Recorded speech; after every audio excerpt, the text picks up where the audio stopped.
Surprisingly, over 90% of viewers haven't subscribed yet. If you're enjoying the content, hit that subscribe button. It motivates us to keep creating and helps us never miss an upload. I used to believe the hardest part of marriage was balancing work and family, keeping the bills paid, the house running, and still finding time for one another. For a long time, Claire and I managed it well enough. We weren't perfect, but we had a rhythm. She had her career in marketing, I worked in operations, and together we raised our daughter Sophie. From the outside, we looked like a happy family. From the inside, at least at first, it felt that way too. Things started to change slowly, almost too quietly to notice at first. Claire was always ambitious, but suddenly her hours at the office stretched later and later. She said there was a big project, a new client that demanded more of her time. I didn't argue. I knew how work could swallow you whole. I picked up the slack at home, handled dinners, helped Sophie with her homework, and tucked her in at night. I told myself it was temporary. Then I started hearing a name. Ethan. At first it was just small mentions, almost casual. Ethan's got a real knack for clients. Ethan helped me with the numbers.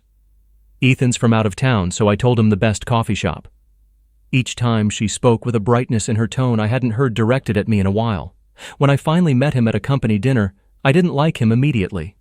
He was polished, too smooth, with a way of looking at people that felt more like assessment than interest. He shook my hand, called me man like we were old friends, then spent the rest of the evening glued to Claire's side. He even leaned in to whisper something to her during the speeches, making her laugh in a way that felt far too familiar.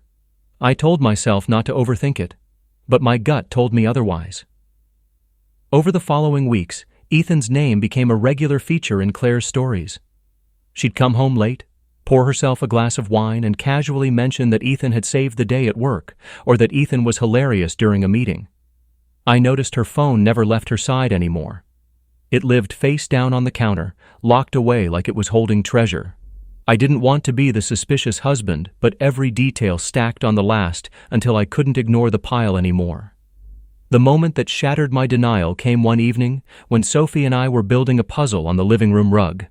Claire was cooking in the kitchen, her phone buzzing on the counter. The screen lit up before she reached it. I wasn't trying to pry. It was just there, impossible not to see. The preview read, "Tonight was worth every risk. Can't wait to see you again." A blue heart sat at the end. Claire grabbed the phone before the buzz even stopped, pressing it to her chest like she'd been caught smuggling something. "Work message," she muttered, not meeting my eyes. I didn't confront her then, not in front of Sophie. Instead, I sat quietly, letting the pieces of the puzzle click into place, one by one. Children, though, they see things adults don't want them to. They notice the tone, the silences, the way smiles change shape depending on who they're aimed at. Sophie started asking questions. Simple, honest questions that cut sharper than anything I could have said. One night, as I tucked her into bed, she looked up at me with those serious eyes kids get when they're about to say something beyond their years. "Daddy," she asked, "why does Mommy smile at Mr. Ethan more than she smiles at you?"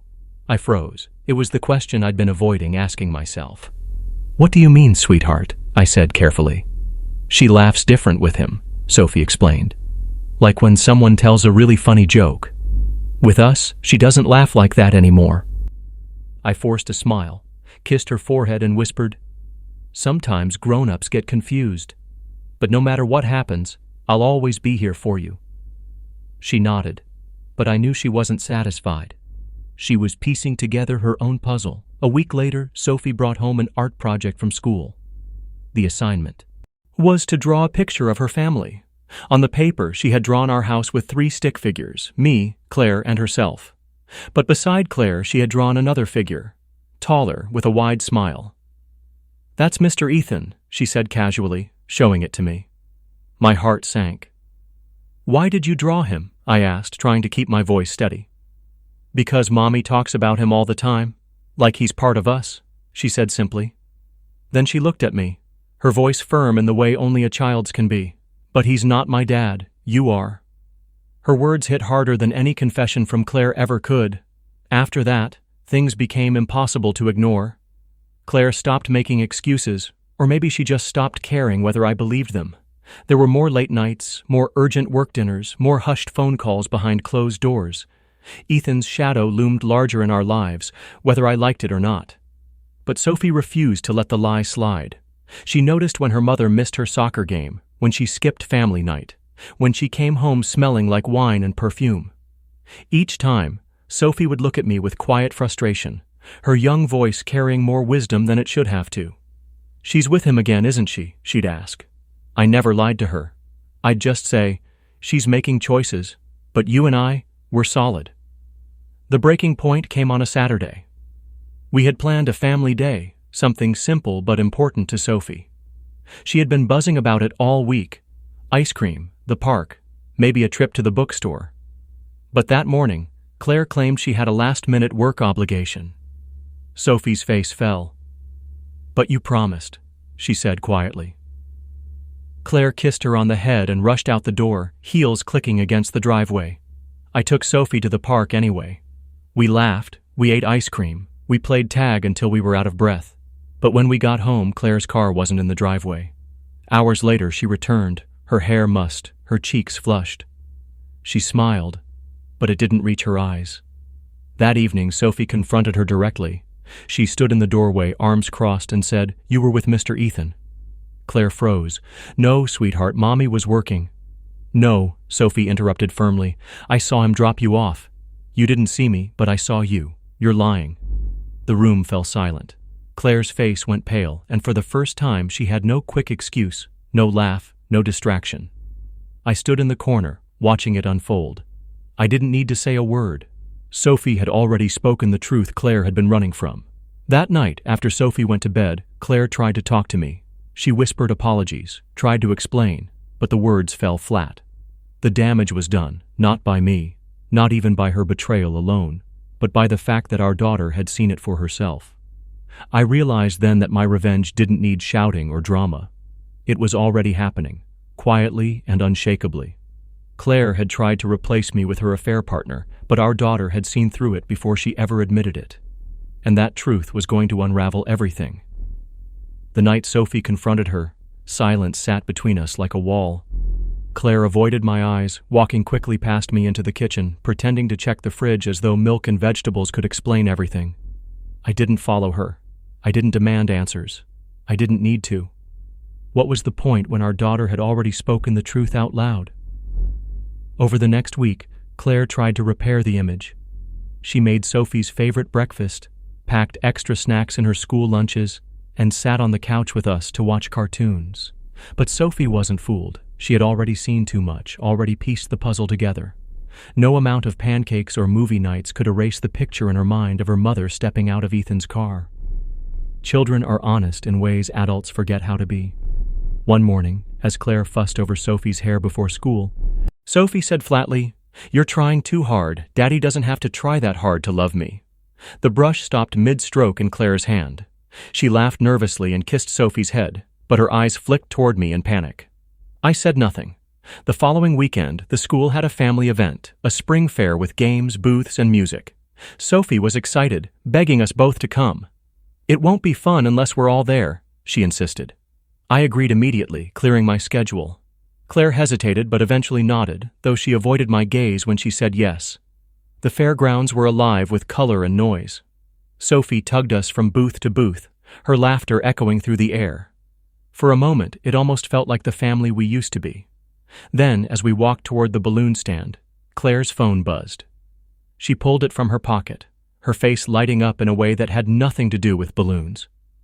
Ethan's name glowed on the screen. Sophie saw it too. She stopped walking, crossed her arms, and stared at her mother. "If you're here with us, then be here. Don't text him." Her voice was clear, unwavering. People around us glanced, sensing the tension. Claire's face went pale, then red. She stuffed the phone back in her bag and forced a smile. Later that night, after Sophie had gone to bed, Claire tried to turn her anger on me. "You're letting her talk to me like that," she accused. I shook my head. "I'm not letting her do anything. She's speaking the truth. You're just angry because she sees it before you do." Her lips pressed into a thin line, but she didn't argue. She knew. The unraveling sped up after that. Claire began inviting Ethan into more parts of her life, as though forcing his presence would make him belong. One evening, she suggested casually, "Maybe Ethan could join us for dinner sometime. He's good with kids." I stared at her, stunned by her boldness. Before I could answer, Sophie, who had been coloring at the table, looked up and said, "No, I don't want him here. He's not family. Daddy's family." Claire flinched as if struck. "Sophie, that's not fair." "It's true," Sophie interrupted, her voice steady. She turned back to her drawing, leaving the conversation finished. Claire looked at me, eyes blazing with frustration. "You're turning her against me." I finally spoke what I'd been holding in for weeks. "No, Claire. You're doing that yourself. She's not blind. She sees what you're doing, and you can't hide it from her anymore." For the first time, Claire looked uncertain. A few days later, Sophie had her piano recital. She had been practicing for weeks, her little fingers working diligently over the keys. She was nervous, but I promised her we'd be there, cheering her on. Claire swore she wouldn't miss it. The auditorium filled with parents and grandparents. Sophie walked on stage, her dress neat, her face serious. I waved and she smiled, but when she glanced at the empty seat next to me, her smile faded. Claire wasn't there. Sophie played beautifully despite it, her small hands moving with surprising grace.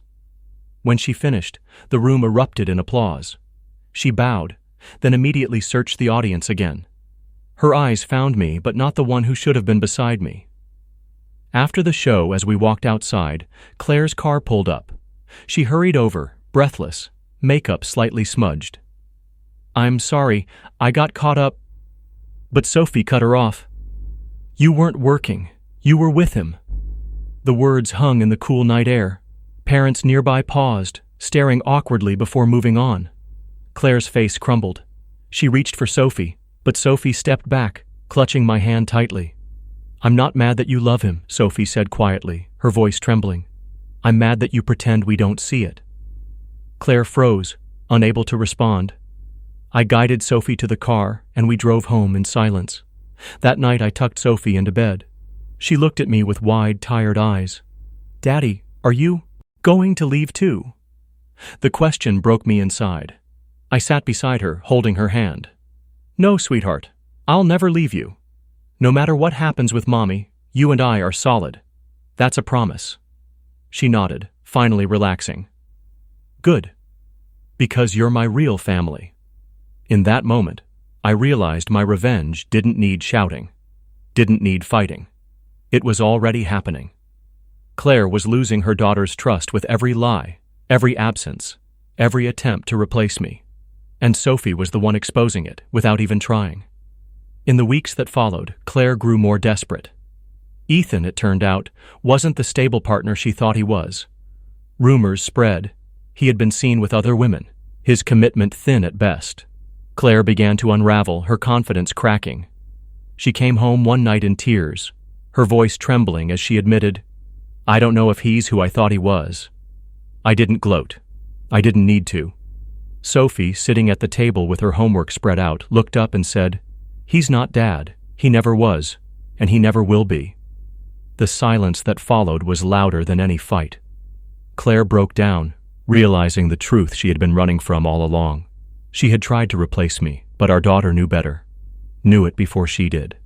And that truth was the sharpest revenge of all. After that night at the recital, something in the house shifted permanently. Claire stopped trying to force normalcy. She no longer arranged pancakes on plates with exaggerated cheer, no longer kissed my cheek with that mechanical politeness she thought I didn't notice. The mask had slipped, and she didn't bother to pick it up again. For a while she withdrew into herself, quiet and haunted, moving through the house like a guest instead of a wife. But Sophie remained herself, unwavering. She asked her questions openly, never cruel, just factual. "Why did you miss my recital? Why do you text him when we're eating dinner? Why are you sad if he makes you happy?" Each time Claire stumbled, unable to answer without exposing the truth.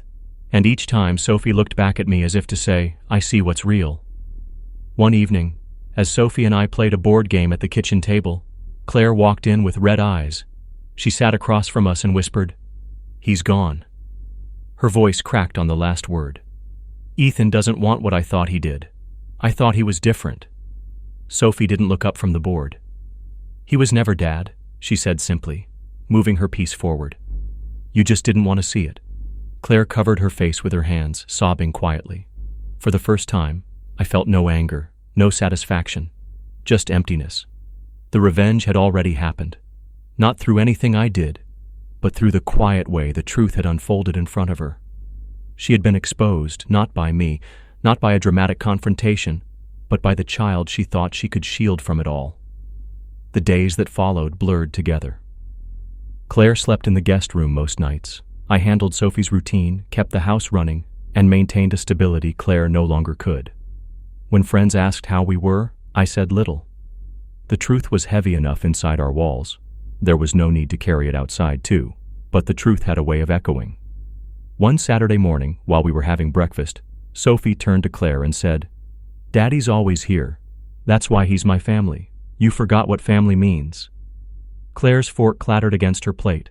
She looked at me, tears filling her eyes. "You've turned her against me," she whispered. I shook my head slowly. "No, Claire, you did that yourself." It was then that she finally admitted what I had known for months. "I thought I could replace you," she said, her voice trembling.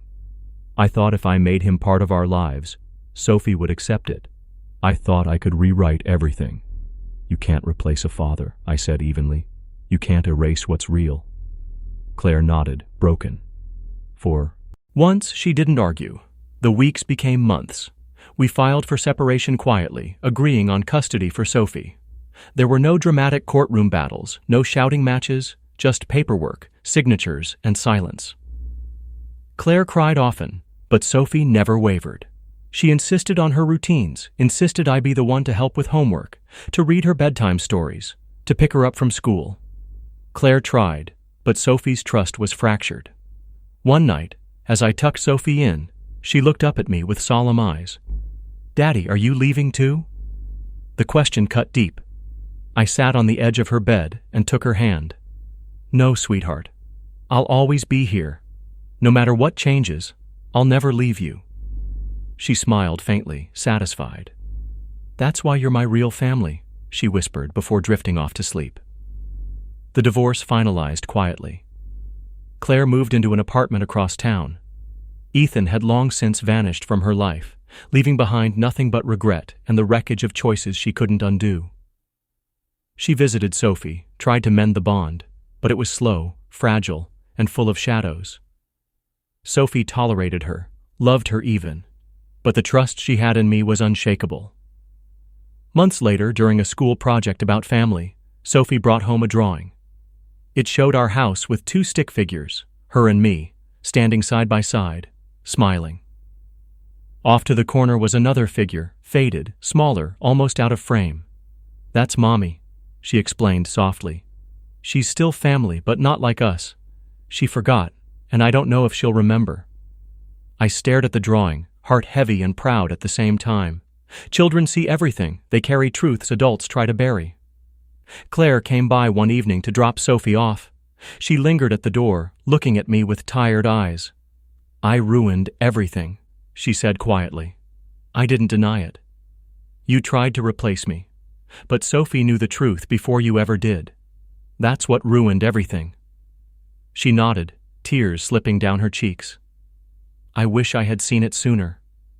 But wishes don't rebuild what's already burned. After she left, Sophie came running into the room holding her school bag. "Daddy, can we make pancakes tomorrow? Just us?" "Of course," I said, smiling as I lifted her up.